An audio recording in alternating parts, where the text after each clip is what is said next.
Hi everybody, it's Cody at Cody's Reading Time, and today I'm back with another Grimm Brothers fairy tale, and this one is titled The Four Clever Brothers. I hope you enjoy it. Here we go. Dear children, said a poor man to his 4 sons, I have nothing to give you. You must go out into the wide world and try your luck. Begin by learning some craft or another, and see how you can get on.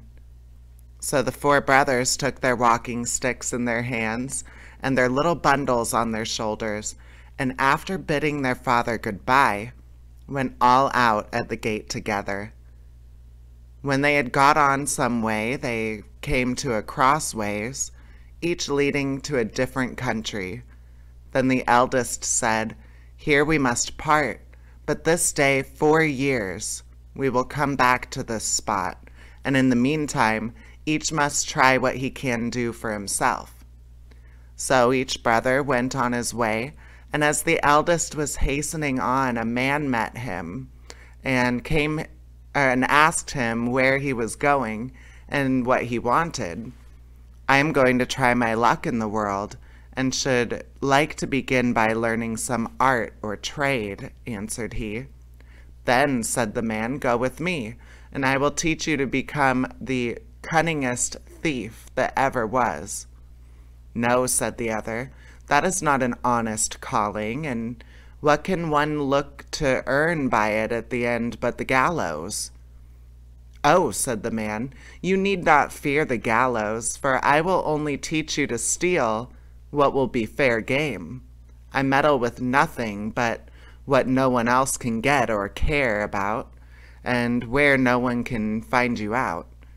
So the young man agreed to follow his trade, and he soon showed himself so clever that nothing could escape him that he had once set his mind upon. The second brother also met a man, who, when he found out what he was setting out upon, asked him what craft he meant to follow. I do not know yet, said he. Then come with me and be a stargazer. It is a noble art, for nothing can be hidden from you, when once you understand the stars. The plan pleased him much, and he soon became such a skillful stargazer that when he had served out his time, he wanted to leave his master, and gave him a glass and said, With this, you can see all that is passing in the sky and on earth, and nothing can be hidden from you. The third brother met a huntsman, who took him with him and taught him so well all that belonged to hunting, that he became very clever in the craft of the woods, and when he left his master, he gave him a bow and said, Whatever you shoot at with this bow, you will be sure to hit. The youngest brother likewise met a man who asked him what he wished to do. Would you not like, said he, to be a tailor? Oh no, said the young man, sitting cross-legged from morning to night, working backwards and forwards with a needle and goose will never suit me. Oh, answered the man, that is not my sort of tailoring. Come with me, and you will learn quite another kind of craft from that. Not knowing what better to do, he came into the plan and learnt tailoring from the beginning. And when he left his master, he gave him a needle and said, You can sew anything with this, be it as soft as an egg or as hard as steel, and the joint will be so fine that no seam will be seen.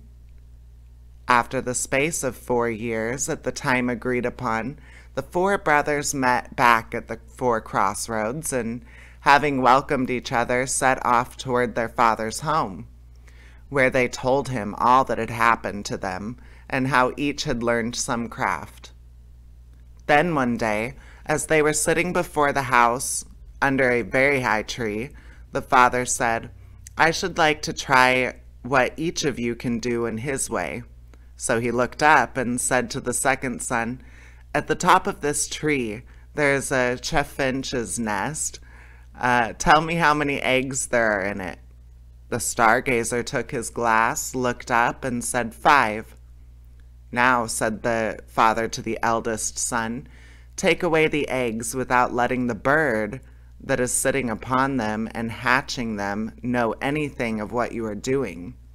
So the cunning thief climbed up the tree and brought away to his father the 5 eggs from under the bird, and it never saw or felt what he was doing, but kept sitting on at its ease. When the father took the eggs and put one on each corner of the table, and the 5th in the middle, he said to the huntsman, "Cut all the eggs in 2 pieces at one shot." The huntsman took up his bow and at one shot struck all the 5 eggs as his father wished. "Now comes your turn," said he to the youngest tailor.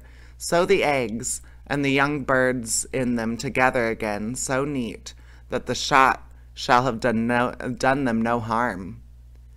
Then the tailor took his needle and sewed the eggs as he was told, and when he had done, the thief was sent to take them back to the nest and put them under the bird without its knowing it.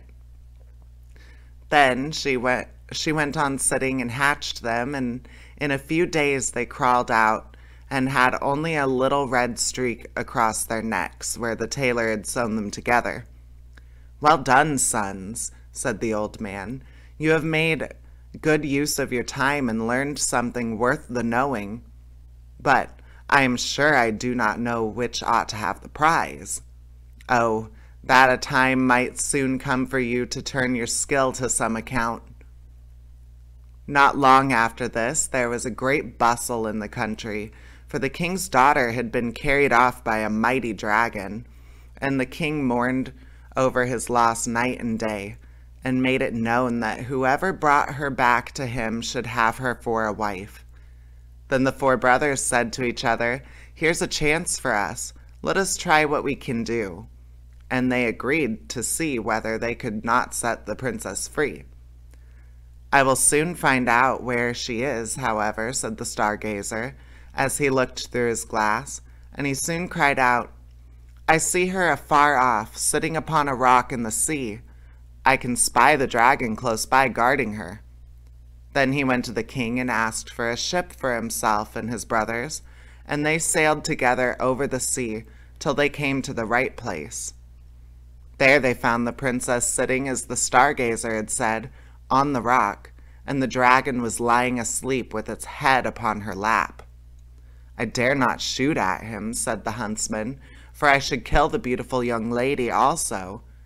"Then I will try my skill," said the thief, and went and stole her away from under the dragon, so quietly and gently that the beast did not know it, but went on snoring.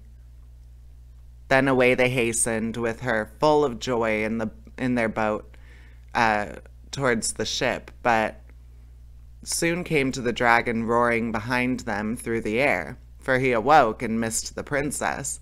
But when he got over the boat and wanted to pounce upon them and carry off the princess, the huntsman took up his bow and shot him straight through the heart so that he fell down dead.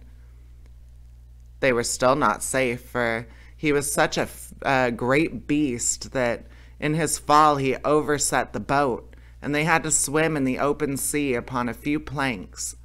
So the tailor took his needle, and with a few large stitches put some of the planks together, and he sat down upon these and sailed about and gathered up all the pieces of the boat, and then tacked them together so quickly that the boat was soon ready, and they then reached the ship and got home safe.